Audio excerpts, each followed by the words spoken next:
All right? Okay, what do we know for sure? What do we know? What's the first question? What's the first question? Authorship. Okay, what do we know about authorship? Peter didn't write it. That's a discouraging way to begin, First Peter, but that's the facts. Peter didn't write it. Peter was behind it. Okay. What? I think he wrote 2 Peter with his own hand. But 1 Peter, well, authorship then? Authorship, 1 Peter? Silas, Silvanus, the gymnasium, the prophets. Yes, Silas the prophet. Good. The prophet Silas, the gymnasium-educated Greek Jew. From what area? What's the center of Greek Judaism? We look around the Mediterranean. Where's the center of Greek Judaism? I want to say Italy. No. Greek. Greece. No. Say anything, that's wrong. Greece wasn't the only place where there were Greeks. Alexander conquered a great empire and left his 4 generals in charge of the world when he died.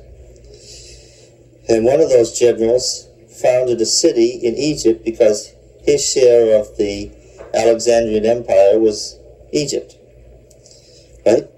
And these were the Ptolemies. Right? General Ptolemy became the founder of this Greek dynasty in Egypt. Cleopatra, our Cleopatra, was a somewhat long-necked, long-featured, bulbous, blonde Greek woman. I'm sorry to...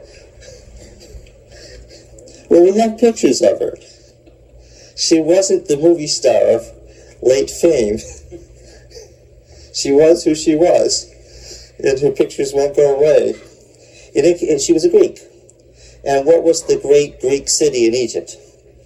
Alexandria, with the Alexandrian Museum and the Alexandrian Library, the largest library in the world.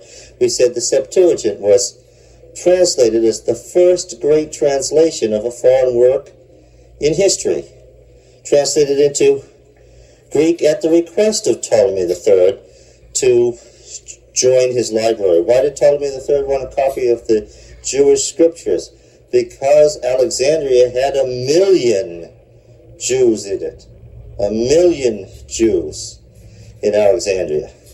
And the great gymnasium at Alexandria, connected to the museum, was the source of the learning of Jewry, Apollos and Silas and so forth that we're talking about here. All right? So Alexandrian Greek Judaism, non-Palestinian form. All right? So Paul, Peter rather, and Silvanus or Silas, the authors. What comes after authorship? All right. Who was the writer? To whom was he speaking? Second critical question. All right. To whom were Peter, the apostle, and Silas, the prophet, speaking in this work? I didn't say this book because, of course, it wasn't a book. There were books in the first century world, the Roman world. There were books in our sense, books bound on one side and with pages. We call them codexes or codices, depending on how you want to deal with a Latin word. There were books. This was in no sense a book. What was it? A letter. Yes. Well, how do we know that? Well, it has the senders and the recipients and the standard Roman letter form. to, from, greeting. Okay? It's a letter. As such, it would have been written on papyrus and rolled up and carried by hand. To whom? Now, to whom?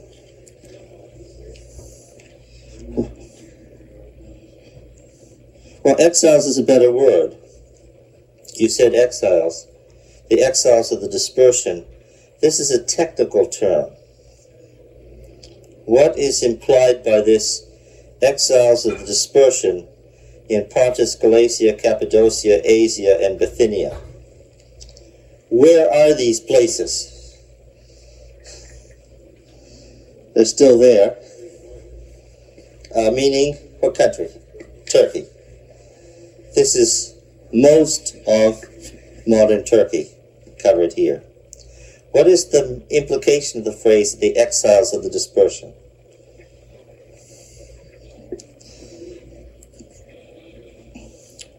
For what was the word diaspora a technical term? The diaspora. What was the dispersion? If you were talking in Jerusalem and you were talking in common language, and you, in the course of conversation, you said, well, what do the people of the dispersion think? Of what would you be speaking?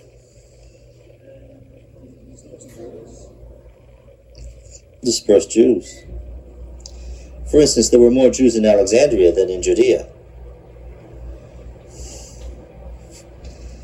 Again, let's review what W.D. Davies and Joachim Jeremias and other New Testament scholars tell us we can think or guess about the Roman world from what statistics we do have. And we have a lot of statistics about the Roman world. The Roman world was the ring of the Mediterranean Sea and its outlying parts, held together by the Pax Romana and its legal system and its roads and its trade system. How many people approximately in the Roman world? Between 500 and 550 million. Divided into thousands of pagan sects, each worshiping the nature gods in temples that were localized, and exhibiting a remarkable freedom of religion. From what did this freedom of religion flow? It flowed from the worship of the various forces of nature. So that if one person worshipped the local river, and another the local trees, and another the local mountain, and another the local winds, they were all the forces of nature based on the same principle, and there was therefore no exclusion. In addition, there was identification or syncretism, right? Baal in the east is simply Zeus in the west. Same stories, same, only it's not Mount Hermon anymore where Baal sits. Where is it now? It's Mount Olympus, okay? It's the same set of stories. We in the Western world, when we tell stories, we go back to Greece. Most people think that these stories originated in Greece and think that the locale was Olympus. Those stories were bought by the Greeks between the 9th and 6th century BC, were bought at the price of trade from the East. Okay? So this identification meant that if you worshipped Artemis or Diana, those were two different goddesses, that's okay. They're the same thing. No problem. If you worship Artemis in the East, you could worship Diana in the West. No problem. So there was a great freedom of religion. Everybody was tolerant of everybody else's religion except for one group. Who were the intolerant ones? What? The Jews. Why were the Jews intolerant? Only one God. Yes. And there was a corollary to that. There's only one God, and the God isn't what? The God isn't any of these. It's because it's not a God in nature. because he's the God who stands outside of nature and created all things. He's not any of those. And then there was a worse corollary. The worship of those things is blasphemy, is evil, is reprehensible and abomination. And people who do those things, what? God will, Now, this was very different from every other religion. The priests of Artemis didn't care if you also worshipped Apollo.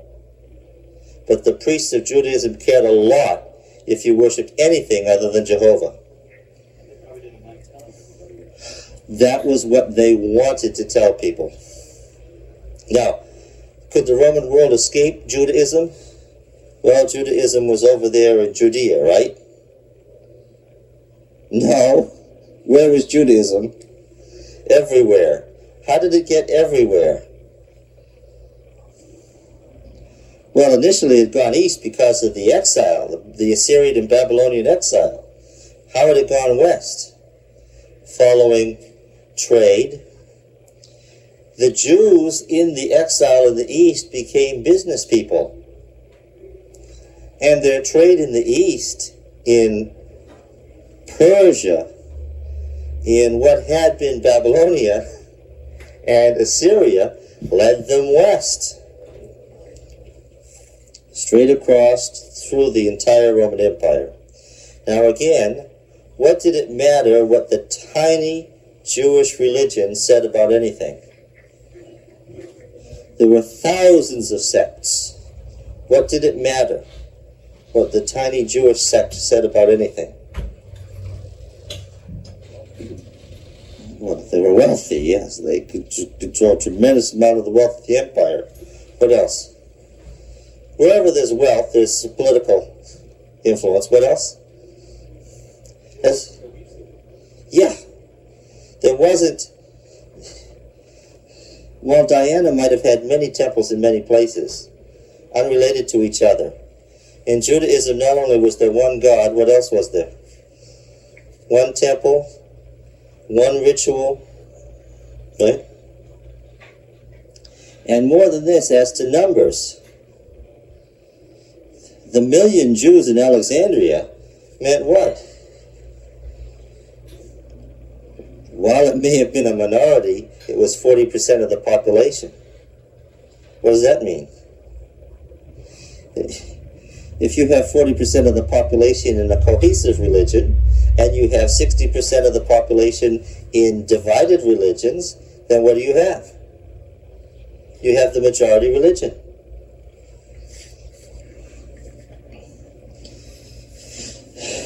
The Roman Empire early made Judaism an approved religion, a legal religion. Religio litica, legal religion. Why? Well, there wouldn't be any hope of doing otherwise. The point being that Judaism's cohesiveness made it the largest religion in the Roman Empire. The largest and the wealthiest religion in the Roman Empire. With size and money comes power, of course. Now, the Jews created the ghetto, right? The Jews created the ghetto. What was the ghetto?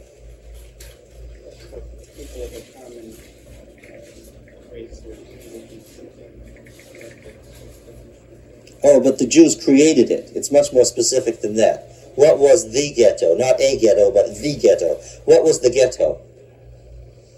It was the place in the Roman cities where what? Why did they live in a quarter or a section of the city? Keep from being Yes, because of their constant concern over purity. The need for purity meant that you couldn't live with the Gentiles. And a Jewish businessman had constantly to deal with the problem of being physically in contact with the Gentiles. He had to talk to the shipmaster. He had to have his wares laden. He had to receive the incoming goods. He had to go to the bazaar and sell them. Okay? And, of course, that meant that he had to go through ritual purification by the time we come to the synagogue on the Sabbath, and that's why these synagogues had the ritual baths around them. Ritual baths where the Jews could immerse themselves and purify themselves for the service. Yeah. Of course, it says something about you and me if somebody, after having talked to us, has to do what?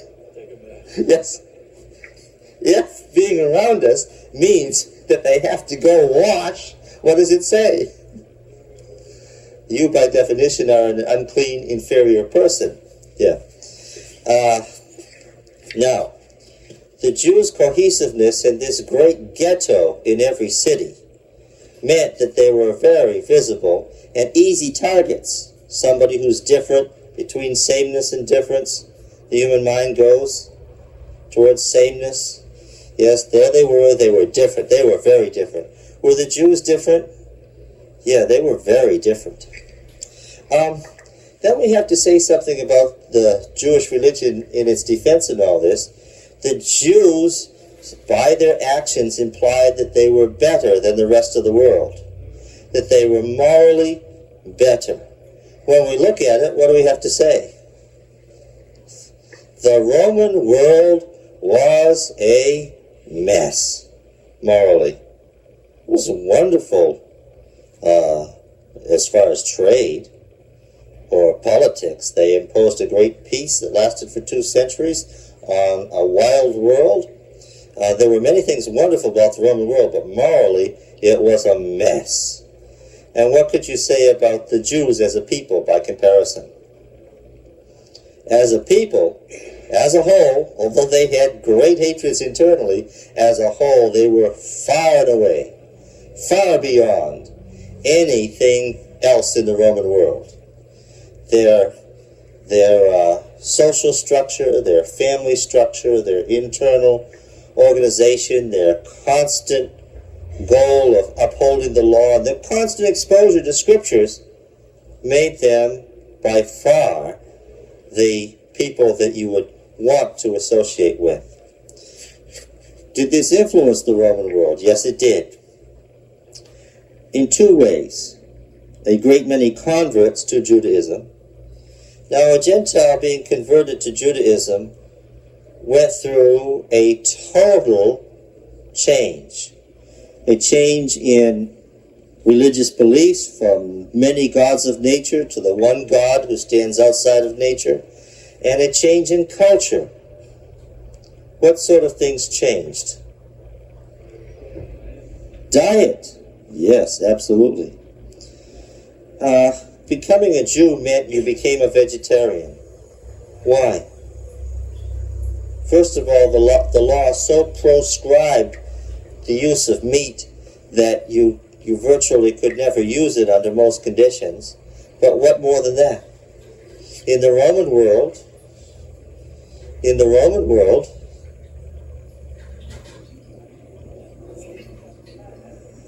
yes, in the Roman world, what happened with every piece of meat?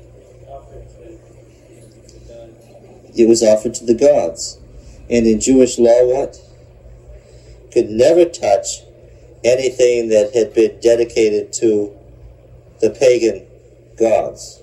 But there were Jewish farms outside nearly every city. There were great Jewish agricultural estates outside of nearly every Roman city. For what purpose? Yes. To get some righteous food. Yes. Yes. The convert to Judaism would physically move. Why would he move? The whole family would move. Why? Yes, so they could be in the ghetto and be clean. See, the irony of the word ghetto was what? The ghetto was originally what? The clean, wealthy, Jewish part of the city as opposed to what? The dirty, squalid slum parts. Yeah. Now there's an irony. And the ghetto was not created by the pagan world as disliking the Jews. It was created by the Jews' desire to stay away from the pagan world. In areas where there were very few Jews, we see them in Acts worshiping outside the city. Okay? Yeah. Converts? Yes. Many converts? Well, the spread of Christianity would suggest that there were many converts. And then there were those who believed in Judaism but didn't want to take the final step. Men who didn't want to be circumcised, families who couldn't move to the ghetto, people who worshipped with the Jews but had not become members. They were the God-fearers. The so-called God-fearers. Jewish converts who hadn't taken the step of joining the religion. All right? Now, the interplay between the Jewish religion and the Roman world is complex. Of course, when you get religion and politics and money all interwoven, you can imagine the complexity of the relationship. There's a story in Acts that after Peter and Paul worked together at Antioch for some time, possibly 3 years total, that there was an agreement that Paul would do one thing and Peter would do another. What did they agree to do? What? Paul would go to the Gentiles and Peter would go to the circumcision. Did that mean that Peter would go back to Palestine and Paul would sail off to Rome? No. Why? Yes, because there were Jews everywhere there were Gentiles. That didn't mean that Peter and Paul wouldn't be in the same places, but what? Using somewhat different methods, they would be appealing to Paul primarily to Gentiles and Peter primarily to Jews, because they felt after. Remember in the Old Testament prophets, particularly the latter part of Isaiah, that there's this picture of the great ingathering of the world, and the word ingathering is used by the prophet from the old agricultural festival of the ingathering of the grain, that there'd be this great ingathering of the Gentiles. And the Gentiles come from the east and west to worship the Lord. And they have one name, from Assyria to the west, it says. Okay? Now, the Christian believers saw in Christ in his coming and in Gentile conversions the fulfillment of this old prophecy of the ingathering. So, naturally, they saw the Jews and Gentiles coming into the Christian church as one unit. Peter and Paul were in the same places. Now, where did Peter end up by this time when he's speaking of the fiery trial that's about to come upon you? Using his words. Where was he? He was in Rome, but he doesn't say Rome. In Babylon. As you read through 1 Peter, it's very clear that Peter is telling his hearers that a great tribulation is about to come upon them. And he's addressing the exiles of the dispersion. Now, we said that the dispersion originally was the diaspora, was the word for the Jews scattered throughout the world outside of the promised land, outside of the old Canaan, outside of... See, Galilee would not be the diaspora, even though the Galileans were looked down upon by the Judeans. It was inside the Old Covenant land. Anything outside the Old Covenant land, from Persia to Spain, was the diaspora, the dispersion of the Jews throughout the world. Okay? Now then, the apostles write as if the Christian church is the new Israel. This happens frequently. It's implicit and explicit in the New Testament. The church is the new Israel. And so Peter, with great ease, adopts the Jewish term for the scattered exiles.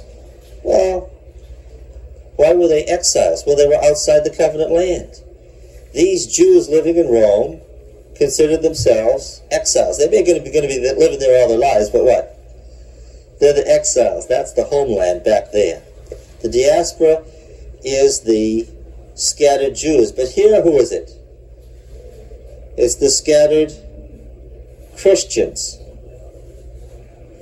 He adopts the phrase for Judaism throughout the world and applies it to the Christians.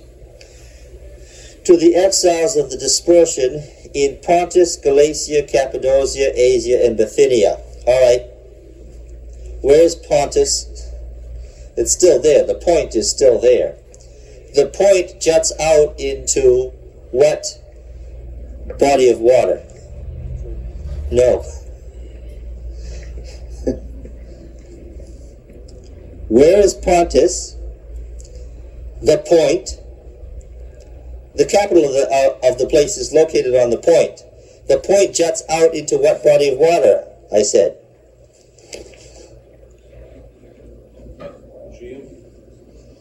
No, not the Aegean, not the Mediterranean, so there's only one option left, the Black Sea, yes.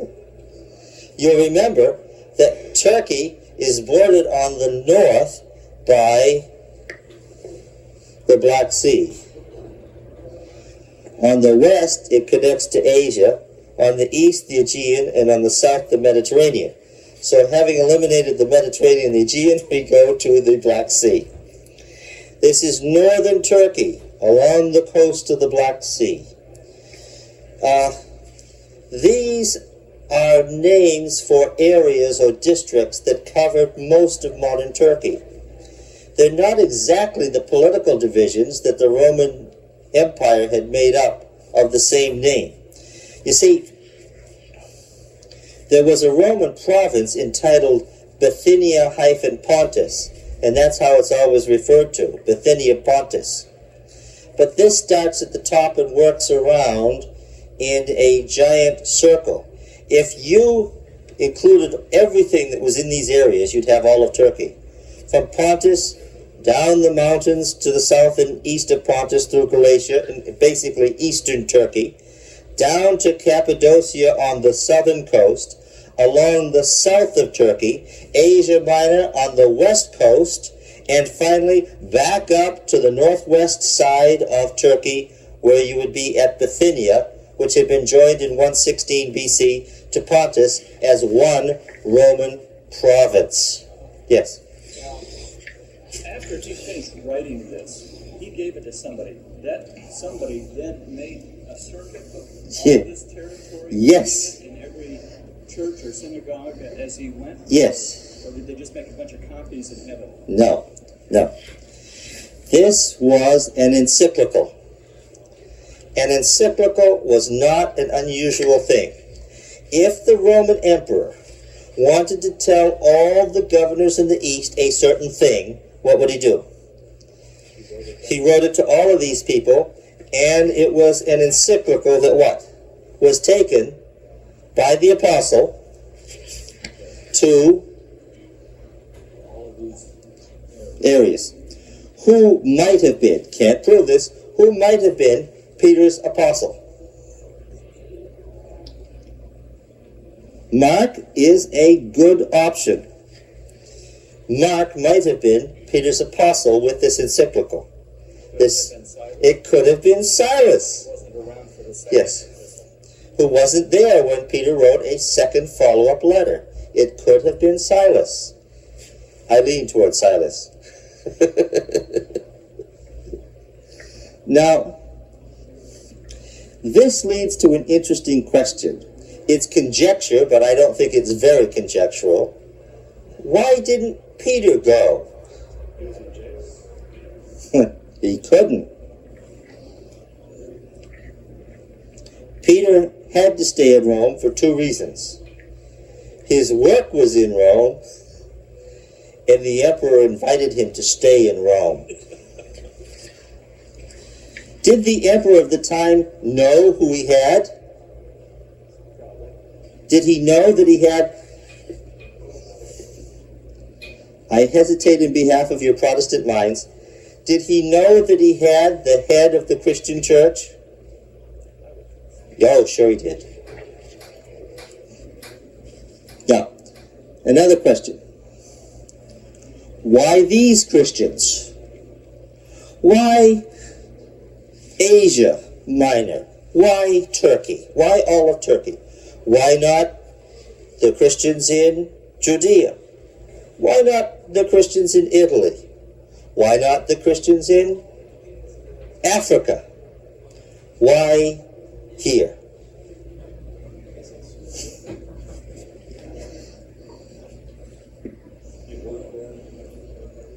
Well, that's a possibility. Maybe he just had friends there.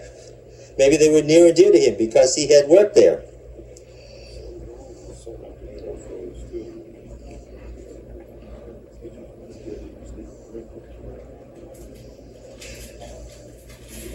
Were these areas that did not have an apostle working directly with? Well, what's interesting is Paul had worked in Galatia, had intended to go to Cappadocia, had worked in Asia. These were Paul's territories. Many of these churches were churches that Paul had founded. What was Peter doing writing to them? Why them? Now these churches were made up of a Jewish nucleus, by which I mean people who had been born Jews, who were Semites. And what else did they have? They had Gentiles who had what? First been Jews. Okay. One class was Jews by birth. A second and larger class was Jews by conversion, who then went on to become Christians. And a third class was... No, we're putting them in the second class. Those who became Christians straight, cold. Those are Paul's converts. Straight from paganism to Christianity, cold, without a Jewish background. This middle group,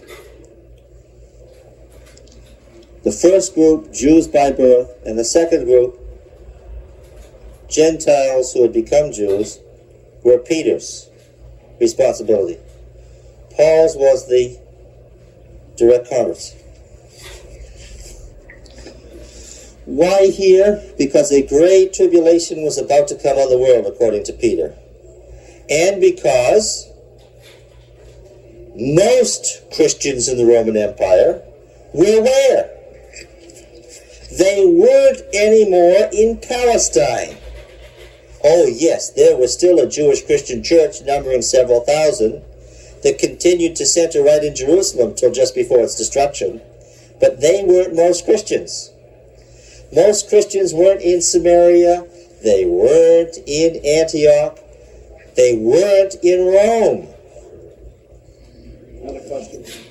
You just said that Peter was warning these people of a great tribulation. Could this have been a revelation from Silas because of them being... Oh, yes, the gift of prophecy. One of the questions that you have is, did Peter know that the Neronian persecution was about to break out because he knew Nero and knew what to expect of Nero? Or did he know by revelation that the persecution was coming? Well, Jesus had said that the destruction of Jerusalem, which they interpreted to be the end of the world, would be in this generation. In 62 AD, when Paul was killed, Peter was living in Rome. That was 30 years after the death of Christ. And Peter makes it clear, as you read here, he expects what? He expects the end to come soon. And it was part and parcel of Christian eschatology that what would come before the end? Before the end, what would come? Jesus had said, then will dawn the great tribulation, and they will deliver you up before kings and prefects and so forth. Jesus had predicted a great tribulation before the destruction of Jerusalem. In that generation. So Peter, quite apart from specific revelation, what? Would have known that shortly will come a great tribulation. Now, two events sparked this understanding. Okay? Two events.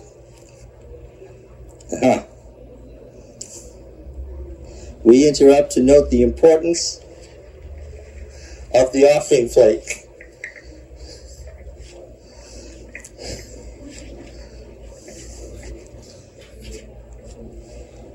What might the two events have been?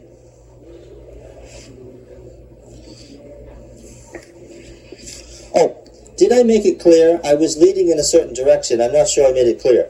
Why did Peter and Silas write to the Christians in this place and not some other? Yes, that's where the Christian church was centered. The book of Revelation, after all, takes place where? Where does the book of Revelation take place? What is its setting? The Roman province of Asia. You know, the 7 churches that are in Asia, which were the largest churches in the Roman world.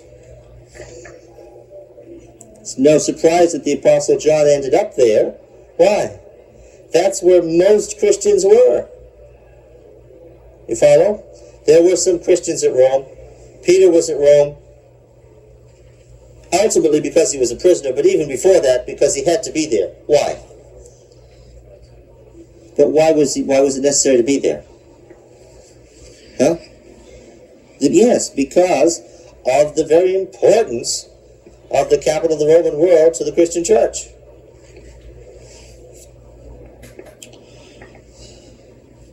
And I've said often enough now to underscore it that Peter was the boss and had to be where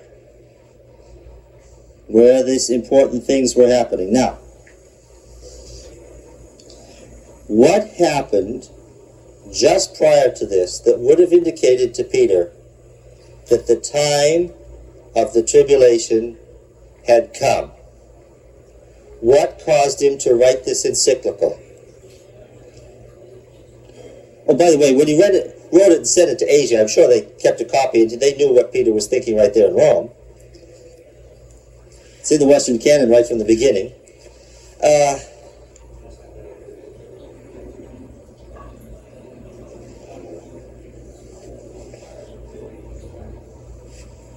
No, the Roman world was very secure at this time. Its only danger was internal.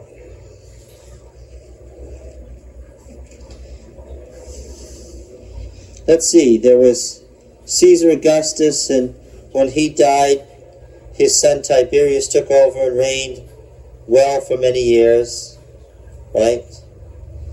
And then there was a series of misfortunes for the Roman world. There was some disruption, you remember. They had a series of unfortunate people. There was the insane Caligula. But fortunately, after the insane Caligula, we had the stable... Well, actually, the only member of the family left, the Roman leadership killing each other on such a regular basis, they turned to the paralytic Claudius, who turned out to be a very able and stable emperor. And things went quite well under Claudius. Remember the famine that Agabus predicted during the reign of Claudius? Then you remember Claudius was murdered by his second wife. Remember her? Who was that famous lady, infamous in Christian history? Even Mrs. White, in the last chapter of Great Controversy, mentions her by name. Agrippina, who had murdered her husband with the mushrooms, so that she could get her son, Claudius's stepson, onto the throne, hoping thereby to become exceedingly influential, more influential with her son than her husband. How did that turn out? He murdered her, yes. Nero murdered his mother. It's one of his first official acts was he murdered his mother. He's very popular with the people because he emptied the Roman treasury. There were good times for a while. Unfortunately, we know that if you empty your treasury for 6 or 8 years, what's going to happen? Then there's bound to be some bad times thereafter. We know this story. Well, the bad times caught up with Nero. He followed a ploy, which was to blame the Senate for all his troubles.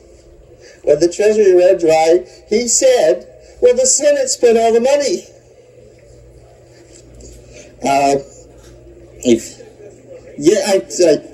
This is really true. I'm not making it up. Yes.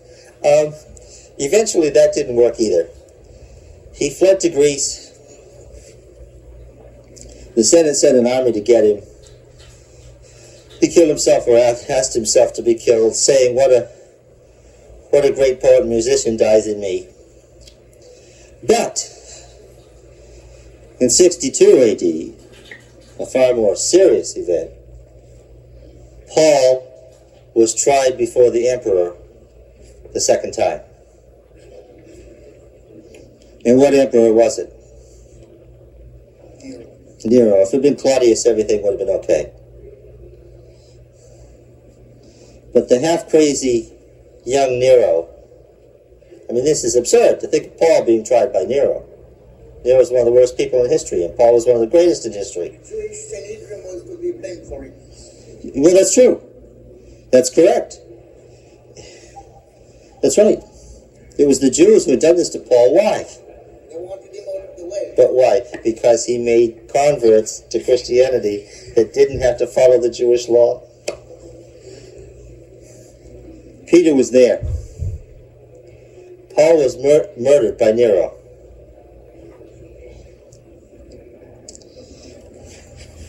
It's hard at this distance to know the truth of it. Rome burned in the summer of 64. Nero had been talking about rebuilding the city on a massive scale to get the economy moving again. He'd been talking about it for a couple of years. When fires broke out all over the city, Nero was away. But people suspected what? We don't know whether the suspicion is true or not. We just don't know. But they suspected, given his prior performance, that he had set fire to the city to force its rebuilding and get the economy moving again with great public works. Okay? Well, if it was Nero's plan, if he in fact was behind it, it backfired. Why? As soon as people said the emperor did it, there was a great outcry. So what did he say? No, he said the Jews did it. Following a not... Well, people hated the Jews, but the Jews were too influential. When he said the Jews did it, what happened? The Jews waited on him with some implications of what would happen if he tried to hang this on them. And here we do know he changed his story. What did he say next? The Christians did it. They found a scapegoat, as it were. And so began the great Neronian persecution. When Nero died 2 years later in 66 AD, the Roman-Jewish War had already begun. He killed himself. Yeah. When he died, the great Roman-Jewish War that was to end in the destruction of Jerusalem was already underway. In this setting, Peter writes to the great body of Christians, warning them to be faithful despite the trials they are already experiencing and soon to experience. Why is Paul not writing to them? Why is Paul not there in Galatia or Asia Minor? Why is Peter writing to the churches where Paul worked? Well, Paul was dead. And Peter very naturally is concerned as he sees the moment approaching. And it's this concern that sparks the great encyclical that is 1 Peter. Yes?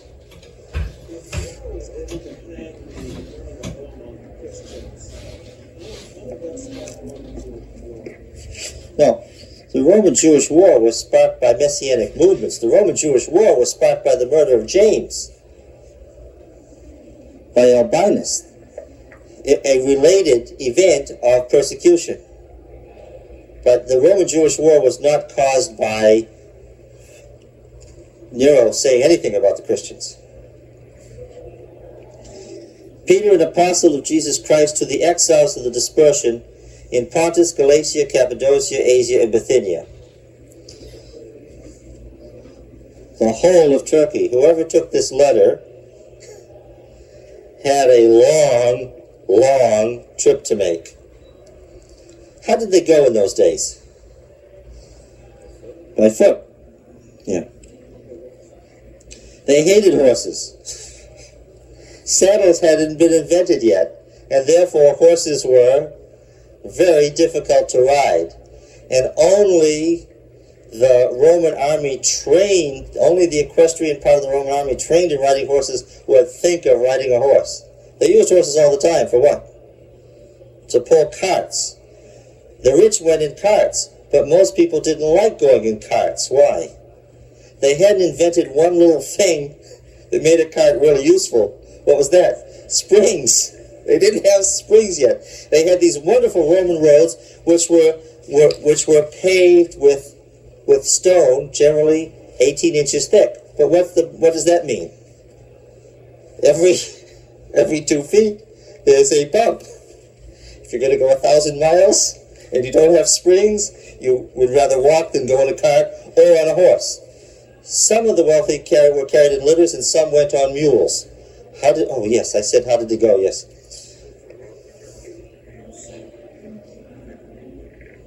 Yes. Going east was much easier than going west because of the winds.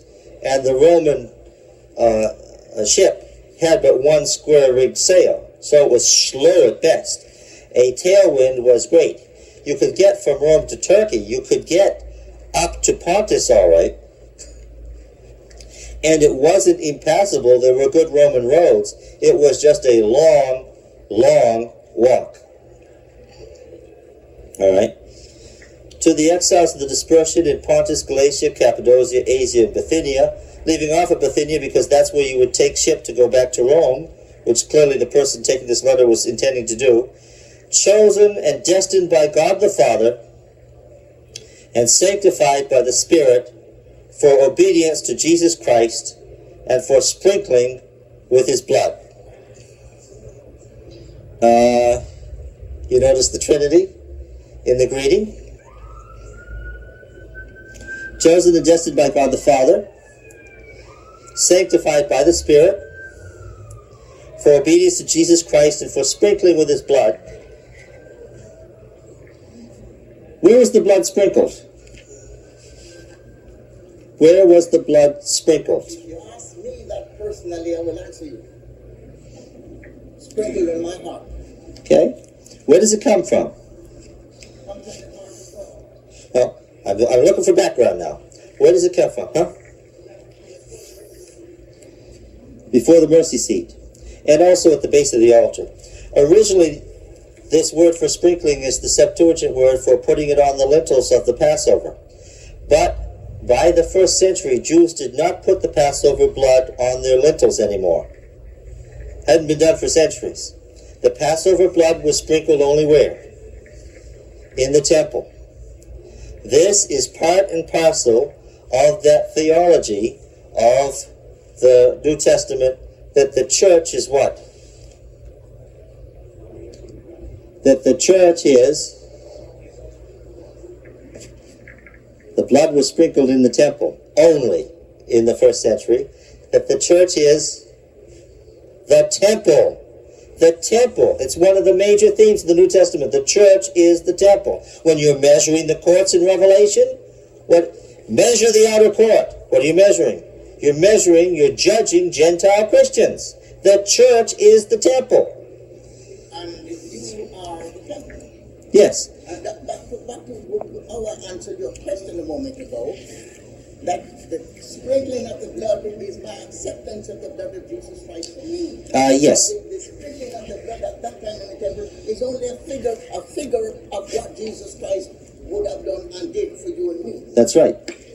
Now, the sprinkling here indicates that most of the readers have what kind of a background? This is the opening sentence. This will tell us something about the people to whom the letter is addressed. Using the technical term for the sprinkling of the Passover blood on the altar indicates what? Or people of Jewish conversion.